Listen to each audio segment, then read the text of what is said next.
Shalom sahabat KDRTS yang hari ini ada di rumah yang sedang menyaksikan acara ini. Selamat bergabung kembali bersama dengan kami dalam acara Keluarga Diberkati Rumah Tangga Sejahtera. Malam hari ini kita akan membahas bagaimana membangun komunikasi dalam rumah tangga di dalam perbedaan suku atau adat. Nah, saat ini hadir bersama dengan kita perkenalkan dulu narasumber yang hari malam ini hadir, Bapak Gatot dan Ibu Evi. Selamat datang. Mungkin nanti bisa perkenalan masing-masing. Nah, yang pertama kita akan membahas perbedaan suku atau adat itu kadang bisa menyebabkan konflik. Nah, ya kita tahu kalau Pak Gatot kan berasal dari suku Jawa, Ibu Evi dari Sumatera dari Batak. Ya. Jadi, nah kadang-kadang perbedaan ini bisa menimbulkan satu konflik. Kalau kita tidak tahu bagaimana kita bisa mengatasi perbedaan-perbedaan ini. Ya. Mungkin bisa dijelaskan dulu atau cerita dulu lah untuk di awal. Dulu bagaimana proses atau perkenalannya seperti apa di awal sampai memastikan bahwa ini nih jodoh yang Tuhan pilih buat saya. Nah, waktu itu prosesnya seperti apa, bisa di-sharingkan? Boleh dari Pak Gatot dulu, boleh dari Ibu Evi dulu, boleh. Proses kenal ya? Ya, mulai dari proses kenal itu pada saat kita sama-sama masuk kuliah. Tahunnya disebutin ya? Boleh nggak Pak? Biar lebih kronologisnya. Cuma kalau sini ketahuan tuanya gitu ya. Kita kan sama katanya. Pertama kenal tahun 95, jadi sama-sama jadi mahasiswa baru. Kemudian setelah lulus nggak tahu tuh kemana-mananya gitu kan. Nah, singkat cerita ketemu lagi tahun 2004 ya Mi ya. 2004 mulai jalan bareng. Belum jalan bareng, makan malam bareng gitu kan. Terus tahun 2005 lah kita baru mulai resmi nih pacaran gitu kan. Resmi pacaran, terus ya ada komunikasi di situ kan. Terus kita sepakat bahwa sebelum kita married kita harus punya rumah nih gitu kan. Jadi membangun rumah bersama nih. Iya, kira-kira begitu lah. Tepatnya bapaknya yang membangun. Ibu tinggal menikmati ya. 2007 ya Mia kita beli rumah ya. Iya, 2007 kita beli rumah. Itu pun setelah itu kita baru mau persiapkan rencana pernikahan dengan makan. Dan baru tahun 2009 itu baru terlaksana pernikahan, karena dari proses membeli rumah sampai kita menikah itu kan butuh ngumpulin ini ya, dana ya. Nah, 2009 kita menikah, jadi prosesnya panjang juga ya. Iya, dan panjang. Ada liku-liku nggak atau ada biasa itu kalau sinetron kan ada drama-dramanya gitu. Kebetulan kalau pacaran, jadi waktu pacaran kebanyakan kita di Bandung ya. Iya. Jadi saya di Jakarta, istri saya di Bandung. Ketemunya di mana? Di Bandung. Iya.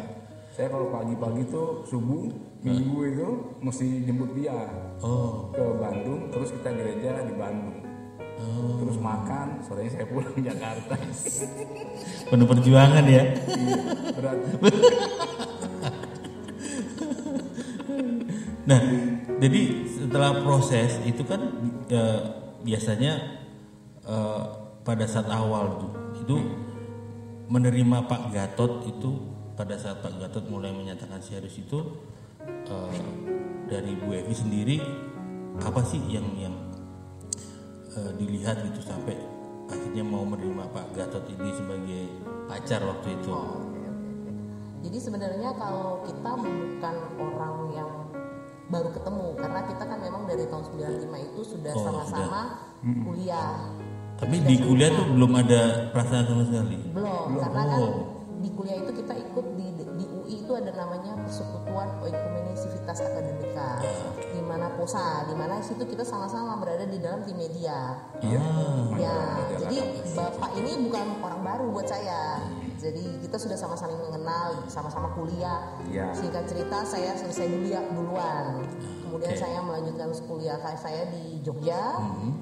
Tahun 2004 kita ketemu lagi. Jadi sebenarnya backgroundnya itu bukan orang lama, Pak. Jadi kita sudah saling kenal. Jadi karakter pun udah tahu.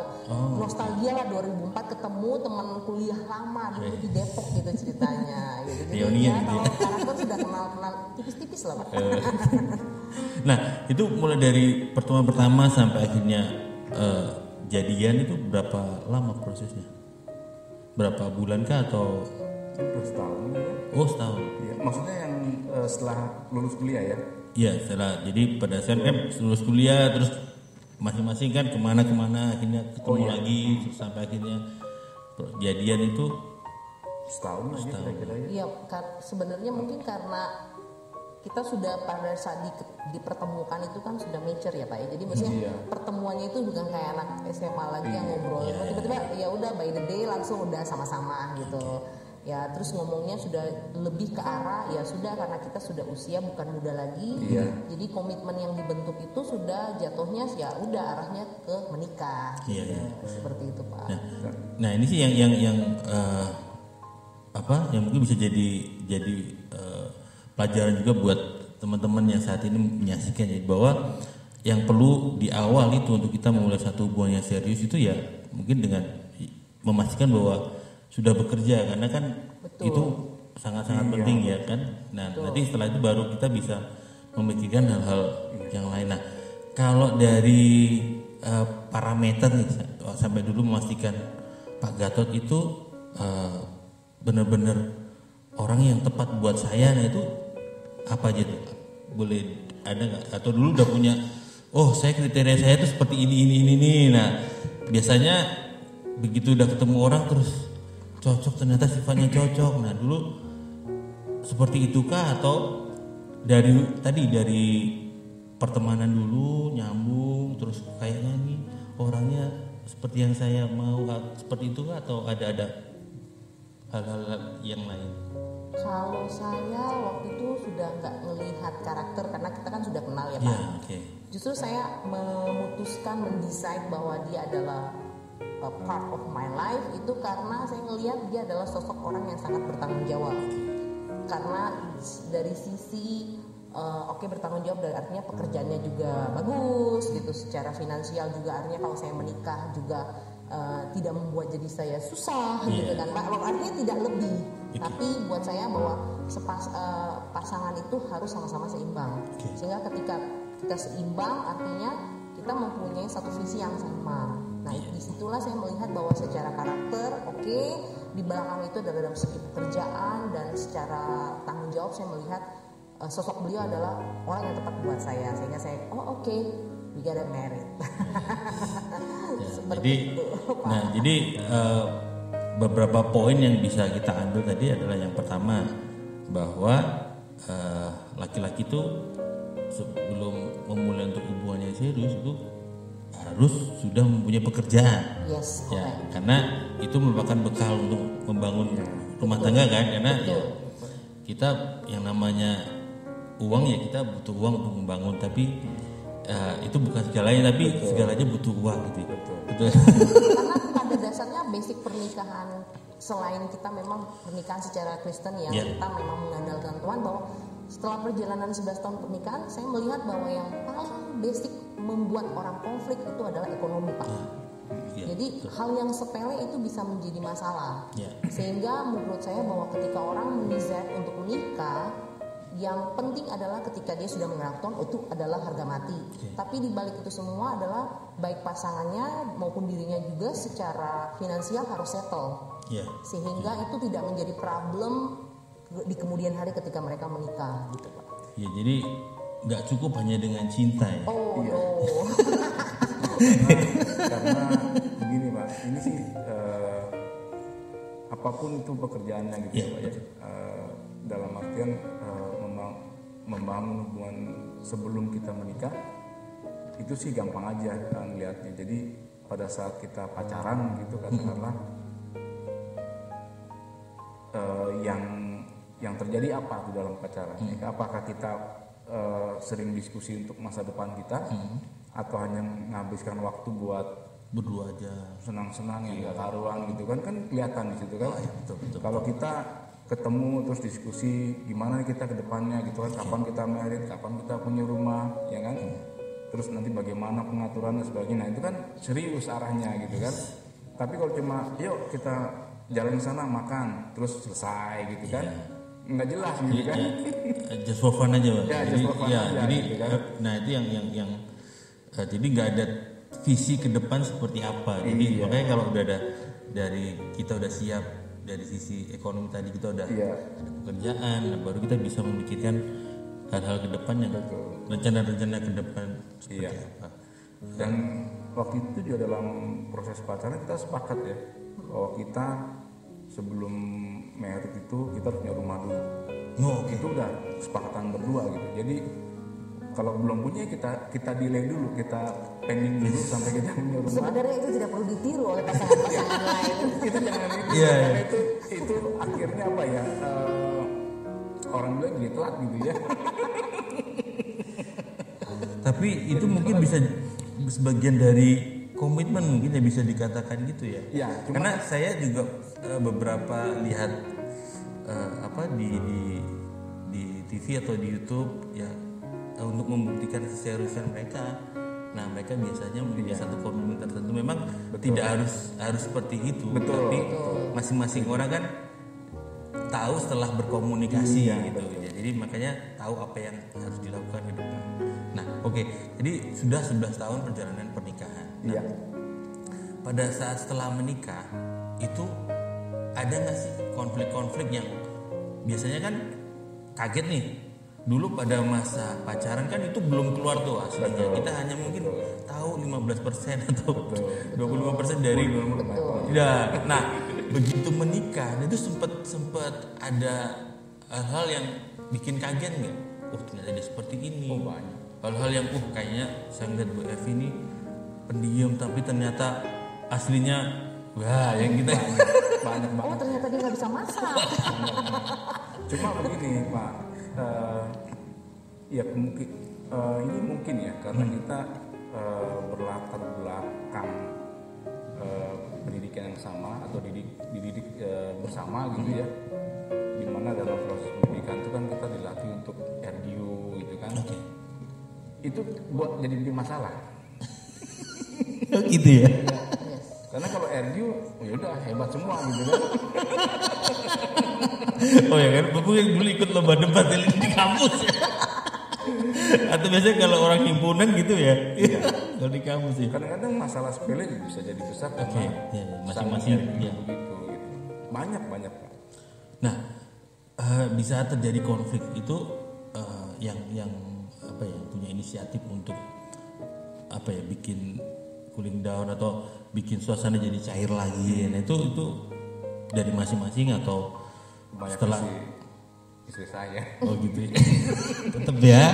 Karena kan biasanya kalau ibu-ibu tuh kan nggak ngomong ya Pak ya. Ya betul. Jadi kalau saya sih pikir itu mungkin big deal gitu atau mungkin masalah yang sepele. Cuman saya menganggap bahwa pasti besok ada lagi gitu kan. Kalau kita berdiam diri terus nggak selesai buat apa gitu kan. Prinsip saya bahwa ya udah kalau masalah itu juga bagian dari proses perjalanan pernikahan. Tapi komunikasi tetap jalan. Jadi kalau misalnya dengan kesel-kesel, mau berangkat mana keluar kota gitu, tetap kesel Pak, tapi tetap ngomong. Gitu kan? Karena itulah yang wanita Pak. Gitu.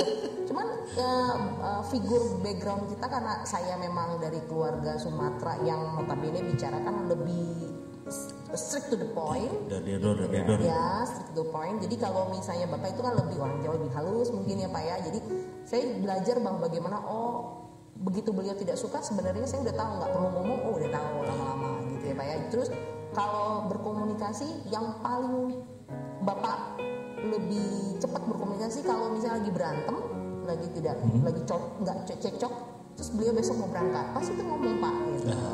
Karena akan meninggalkan keluarga beberapa hari untuk tugas gitu kan.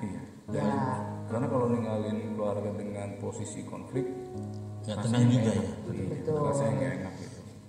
Dan itu mungkin 5 tahun pertama ya yang ya betul. Ya, mungkin cukup. masa adjustment lah ya. 5 tahun pertama tuh mungkin ya banyak hebatnya lah gitu kan. Saya mengalami juga kok. Nggak, karena sama. Jadi kalau saya Jawanya, masalahnya Jawanya Timur. Ya. Nah, kalau Jawa Timur itu kan agak berbeda dengan Jawa Tengah. Ya. Apalagi orang Jogja ya Pak ya. Ya, Jogja. Nah, itu karena Jawa Timur itu kalau di Jawa Tengah kan banyak keraton, jadi budayanya itu sangat kalem gitu ya. Kalau Jawa Timur itu hampir sama kayak Ambon. Nah, jadi bisa dibayangkan saya Jawa Timur, Surabaya. Nah, istri saya orang Ambon. Nah, jadi yang namanya dadedor, wah itu ya itu sama di 5 tahun di awal itu memang itu benar-benar bukan. Tapi tadi ya yang saya garis bawahi, di saat kita menghadapi konflik, yang namanya komunikasi itu harus tetap ada. Karena pernah yang saya juga waktu yang acara yang pertama sharing dengan Pak Riki bahwa komunikasi itu seperti darah dalam pembuluh darah kita. Di saat itu mampet, nah itu efeknya akan kemana-mana ke seluruh badan, bahkan bisa sampai ke almarhum kan. Jadi bagaimanapun konflik itu harus ada komunikasi. Jadi yang saya garis bawahi di situ. Nah, karena tadi sih sempat disinggung ya, karena berbeda adat itu kan membawa satu perbedaan dalam cara kita berkomunikasi. Iya. Nah, boleh di-sharekan nggak? Jadi apa sih yang harus kita lakukan ini dengan adanya perbedaan ini supaya kita komunikasinya itu bisa saling mengerti satu sama lain gitu. Mungkin bisa ada pengalaman atau ada sesuatu yang bisa di-sharekan. Ya mungkin tadi ya karena kalau istri saya kan dari Batak ya, jadi cenderung verbal gitu kan. Kalau Jogja kan cenderung non verbal gitu kan, dari sikap gitu ya. Ya inilah coba untuk saling mengerti gitu ya. Artinya latar belakang kita memang berbeda gitu kan. Jadi saya juga kalau dia ngomong saya ngertiin. Dia juga kalau ini lagi marah kan saya nggak usah ngomong dia tahu gitu kan. Terus membangun komunikasi dengan cara mendengar lah ya gitu ya. Gitu. Paling salah satunya itu ya. Betul. Ditambah dengan gini Pak, background kan kalau orang Batak itu kan kecenderungannya lebih suka ngumpul. Jadi awal-awal beliau gabung di keluarga saya agak shock. Ramah ini ada apa gitu. Setiap minggu itu. Jadi kalau misalnya beliau ketemu dengan keluarga besar saya itu memang agak kaget, karena dimana kalau orang Batak itu 2-3 orang berkumpul, di situ ada gitar, di situ bernyanyi, di situ ngobrol, bingar lah gitu Pak ya ngobrolnya. Tapi sebenarnya itu seru. Nah itu memang beliau tidak dapat itu dari background keluarga, dimana beliau kan cuma 2 orang, dimana kalau ngobrol agak kelam dan kita bahkan tidak dengar gitu kan. Sehingga itu yang membuat hal-hal seperti itu yang kita harus adjust gitu. Tapi lama-lama ya udah akhirnya ngerti gitu. Saya pun kalau ke Jogja saya juga nggak bisa rame-rame seperti apa, atau bapak juga kalau ketemu harus mingle lah dengan keluarga seperti itu Pak. Nah, pernah nggak waktu konflik itu diem-dieman? Pernah. Nah itu paling lama berapa hari? Pernah 1 hari, 2 hari? Enggak mau ya. Kalau sore konflik pagi udah. Karena kan kita kerja Pak ya. Jadi tadi ya waktu pamitan selalu malah lebih memperkeruh gitu kan gitu. Kecuali kalau misalnya saya di rumah mungkin saya bisa bertahan. Tapi kalau sama kerja gitu kan tidak dikomunikasikan, malah nanti efeknya ke anak-anak atau seperti apa gitu, pekerjaan. Jadi enggak lah itu seperti itu. Nah ini kan Pak Gatot sama Bu Evi sama-sama kerja. Nah kalau kerja kan harus bagi waktu antara pekerjaan terus ngurus anak segala macam. Nah itu bagaimana membangun hubungan, atau karena kan yang namanya perasaan ini kan harus terus di-maintain nih, supaya perasaan itu tuh nggak hilang gitu. Ibaratnya nggak dingin lagi lah, kasih itu nggak jadi dingin. Itu apa sih yang dilakukan untuk menjaga bahwa kasih ini selalu ibaratnya hangat atau selalu ada gitu. Karena kesibukan masing-masing, kadang-kadang kita waktu buat dengerin istri nggak ada, pulang udah capek, udah tidur. Nah itu Apa sih yang dilakukan oleh Pak Gatot sama Bu Evi? Iya, yang ada dua nih. Yang pertama adalah istri saya ini selalu nunggu saya untuk makan malam. Jadi at least kita makan malam berdua. Tapi katanya nggak bisa masak. Kan ada yang pesen. Ada mbak, iya. Ada mbaknya yang masak di rumah kan. Oke. Nah kalau anak-anak kan kadang-kadang karena masih kecil dia sebelum jam 7 memang sudah selesai makan malam tuh. Iya. Tapi kalau istri saya kadang-kadang nunggu. Nah pada saat di meja makan itu kita kadang-kadang sudah ngobrol, komunikasi. Nah terus kalau ada hari-hari libur termasuk Sabtu Minggu baru kita semua kita bareng-bareng sama anak-anak. Family time lah Pak. Family time. Gitu. Tuh, kalau kecuali saya di luar kota ya itu nggak bisa dilakukan. Paling kalau di luar kota anak-anak Video call. Okay. Tapi kayaknya yang itu maminya. Maminya mau ngobrol deh. Kalau dari Ibu kira-kira apa sih? Jadi biasanya kan wanita itu ada sesuatu pengen ada surprise lah atau pengen, karena ya masing-masing pasti ada keinginan harus begini. Nah itu gimana Bu supaya tetap perasaan kebetulan itu? Bapak jadi kan tipe orang itu ada yang bentuk rasa sayangnya itu berbeda-beda disalurkan. Nah kebetulan Bapak tuh tahu sekali saya Pak. Kadang ada orang rasa sayang itu suami istri ada yang dibentuknya present atau mungkin disentuh atau seperti apa. Beliau sangat tahu sekali Pak kalau saya itu suka diberi gitu, apapun itu gitu. Jadi kebetulan beliau ini apapun suka memberi ya. Menurut saya bahwa rasa sayang itu memberi gitu kan. Walaupun mungkin small thing bawa dari luar kota, cuman bawa ikan atau apa gitu. Nah itu yang menurut saya bahwa memang beliau perhatiin gitu kan. Dan itu buat saya cukup happy. Tapi itu by proses Pak, by proses. Jadi pernah suatu saat saya dinas nih keluar gitu ya. Saya bilang kamu mau dibawain apa? Nggak usah dibawain apa-apa gitu kan. Saya tes nih pulang ke rumah. Saya bilang aku nggak beli apa-apa ya. Mukanya beda gitu kan.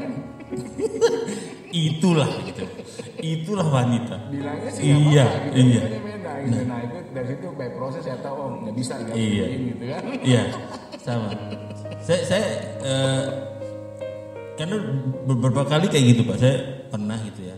Dia bilang enggak, karena menurut saya enggak ya enggak gitu. Iya. Kalau kita kan laki-laki betul.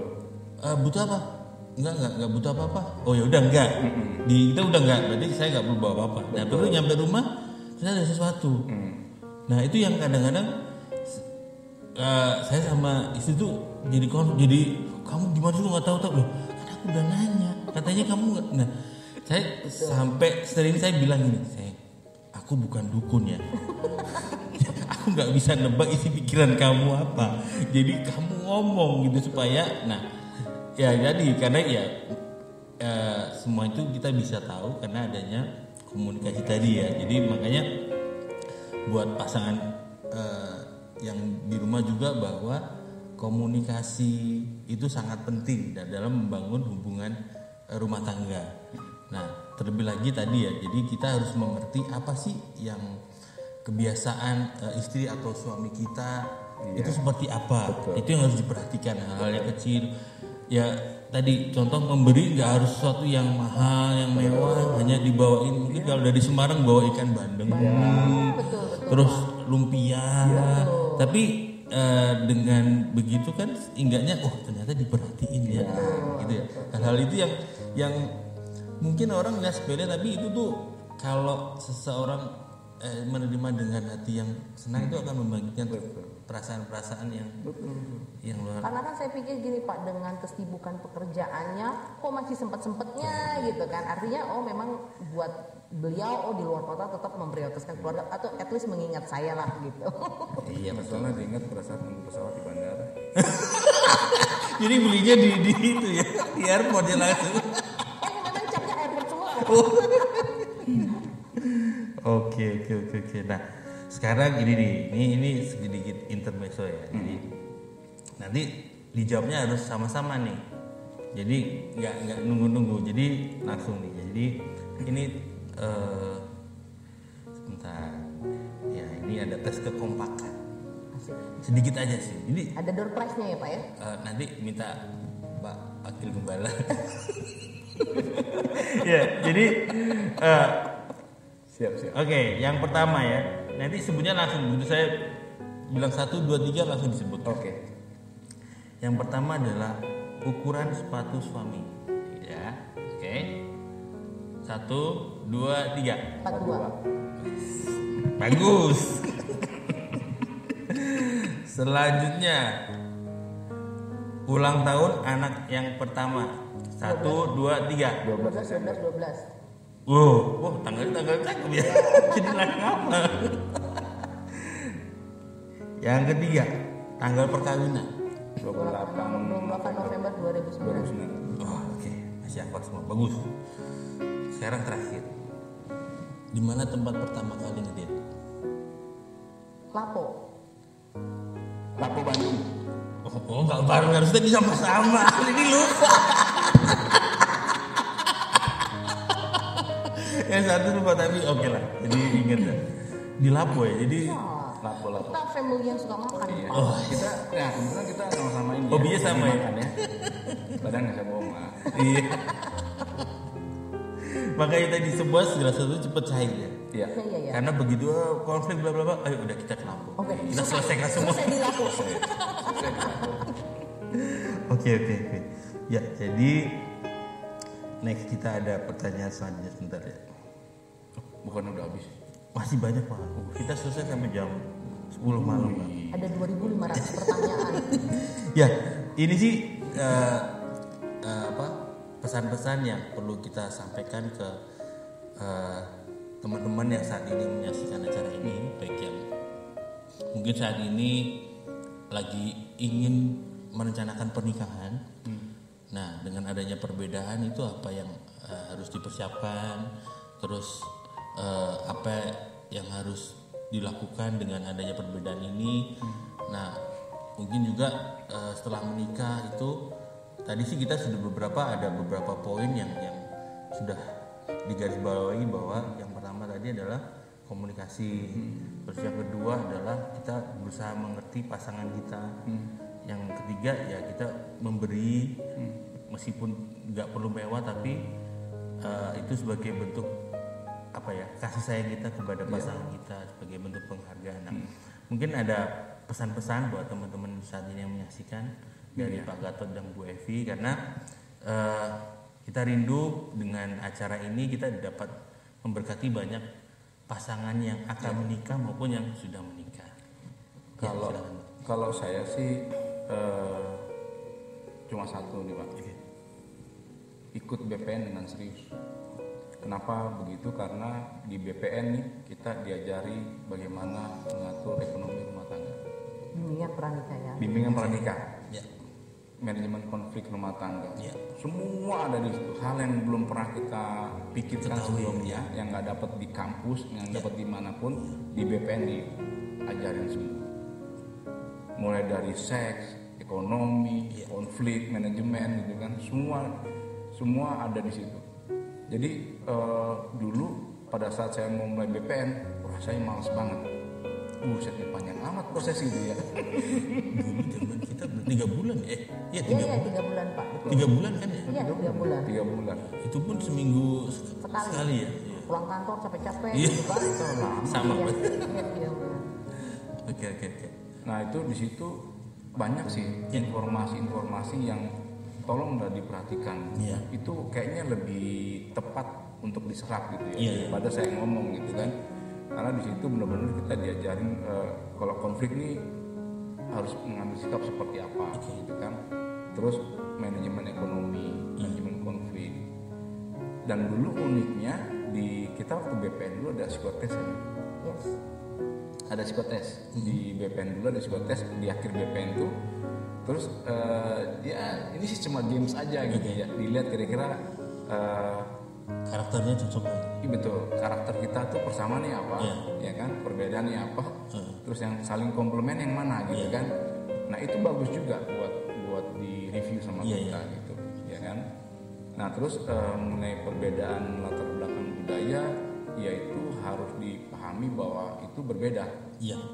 dan harus bisa diterima sebagai warna gitu kan. Ya, betul. Bukan berarti berbeda tidak bisa bersatu gitu. Ya. Berbeda bisa bersatu ya selagi masih ada saling toleransi lah, saling membiarkan hal-hal yang memang itu memang begitu ya sudah, mau diapain lagi gitu kan. Budayanya seperti itu. Iya. Iya. Itu kalau dari saya. Kalau dari Ibu? Kalau dari saya selalu kalau melibatkan Tuhan pasti itu sudah number one. Tapi dalam perjalanan pernikahan buat orang-orang nantinya yang akan menikah atau yang sudah menikah, bahwa pasangan itu dibuat menjadi teman, bukan partner dalam bertarung untuk atau seperti apa, tapi partner di dalam perjalanan pernikahan. Karena pernikahan itu kan tidak cuma setahun, 2 tahun, 3 tahun, tapi everlasting sampai akhirnya Tuhan panggil kita. Sehingga nikmatilah proses di dalam pernikahan tersebut. Kalaupun ada konflik, itu bagian daripada perjalanan pernikahan. Dan tidak ada suatu masalah dalam rumah tangga yang tidak diselesaikan. Apapun masalahnya itu, selama kita tetap punya hubungan intim dengan Tuhan. Dan buat saya harus buat pernikahan itu asik gitu loh Pak. Jadi teman kita tuh, teman pasangan hidup, oke, nanti suatu hari bahwa nanti one day anak-anak akan meninggalkan kita, dan bukan saya sendiri, tapi saya dengan pasangan saya. Jadi kembali berdua ya. Kalau perjalanan itu dia menjadi lawan saya, apa enaknya hidup saya selama bertahun-tahun punya lawan di dalam rumah tangga itu. Tapi buatlah teman itu asik, yang akhirnya kita berpikir ketika anak-anak nanti akan meninggalkan kita dan mereka juga berumah tangga, oh dialah teman saya untuk nanti jalan-jalan, dialah teman saya yang nanti akan menemani saya one day, mungkin mengantar saya ke rumah sakit, mungkin seperti itulah ya ceritanya. Jadi buatlah pernikahan itu seasik mungkin gitu sih Pak. Ya, jadi itu ya teman-teman KDRTS, bahwa pernikahan itu bukan tanpa konflik, tapi pernikahan yang bahagia itu bagaimana kita bisa mengontrol konflik ini, justru membuat kita semakin mengerti satu dengan yang lain gitu ya. Nah, beberapa poin yang tadi sudah disampaikan oleh Pak Gatot dan Ibu Evi, bahwa yang pertama kita harus ikut BPN, karena bimbingan pranikah ini sangat penting. Karena di situ banyak hal-hal dasar yang sudah diajarkan yang selama ini kita tidak bisa tahu dari sumber manapun, karena itu mungkin di toko buku juga tidak ada ya. Ya, jadi dan banyak kesaksian-kesaksian yang disampaikan oleh beberapa hamba Tuhan yang membimbing kita di BPN, sehingga kita tahu apa yang harus kita kerjakan. Jadi benar-benar kita bukan yang buta untuk memasukin satu pernikahan, tapi kita sudah diberikan guideline ya. Jadi kisi-kisi gitu kayak kalau ujian. Nah, bagi teman-teman jangan lupa bahwa bimbingan pranikah itu sangat penting. Sangat penting. Iya. Terus Ibu Evi tadi sebutkan bahwa hubungan nikah ini harus dibuat seasik mungkin gitu. Jadi pasangan suami istri itu harus membangun hubungan itu seperti teman dekat ya. Jadi ya nggak kaku-kaku banget, bukan kayak hubungan atasan dan bawahan juga gitu ya. Jadi harus benar-benar dibuat seperti teman. Dan beruntungnya Mbak Gatot dan Ibu Evi dulu memang teman kampus. Jadi benar-benar yang dulunya udah sering ketemu, udah tahu karakter masing-masing, dan itu sangat membantu. Ya, jadi bagi teman-teman yang saat ini menyaksikan, apapun masalah yang dihadapi saat ini, mungkin karena perbedaan suku atau adat ini membawa konflik yang belum terselesaikan, Bapak, Ibu atau teman-teman KDRTS bisa menghubungi kami bisa membantu untuk mendoakan setiap masalah yang ada. Jadi kesimpulan dari acara ini adalah komunikasi itu harus tetap ada meskipun ada konflik sebesar apapun. Nah, komunikasi itu harus tidak boleh putus, karena itu yang yang membuat kita ini selalu bisa mengerti satu dengan yang lain. Untuk bisa menyelesaikan ya nggak mungkin kita diem-dieman kan. Jadi harus ada komunikasi supaya konflik ini cepat selesai, dan jangan biarkan konflik ini berlarut-larut. Itu kuncinya. Baik, terima kasih Pak Gatot dan Ibu Evi buat kehadirannya hari ini. Nanti Ibu Evi tutup dalam doa ya. Ya, bagi teman-teman KDRTS jangan lupa terus saksikan kami di acara selanjutnya. Tuhan Yesus memberkati. Oh sorry, udah. Mari kita sama-sama berdoa. Kami mengucap syukur dan terima kasih Tuhan buat kasih setia Tuhan yang begitu luar biasa dalam hidup kami. Terima kasih Engkau pimpin kami sampai hari ini Tuhan. Ketika kami berada dalam acara ini Tuhan, kami boleh men-sharing bagaimana kehidupan perjalanan pernikahan kami Tuhan kepada orang banyak, buat teman-teman yang menyaksikan melalui YouTube Tuhan.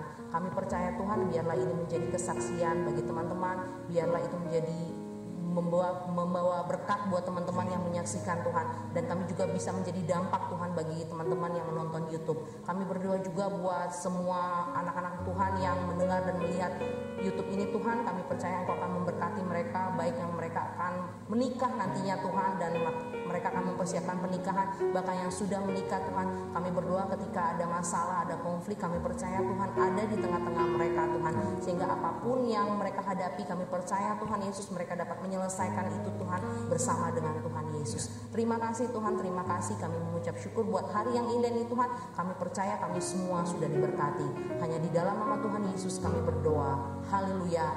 Amin. Amin. Oke, Tuhan Yesus memberkati.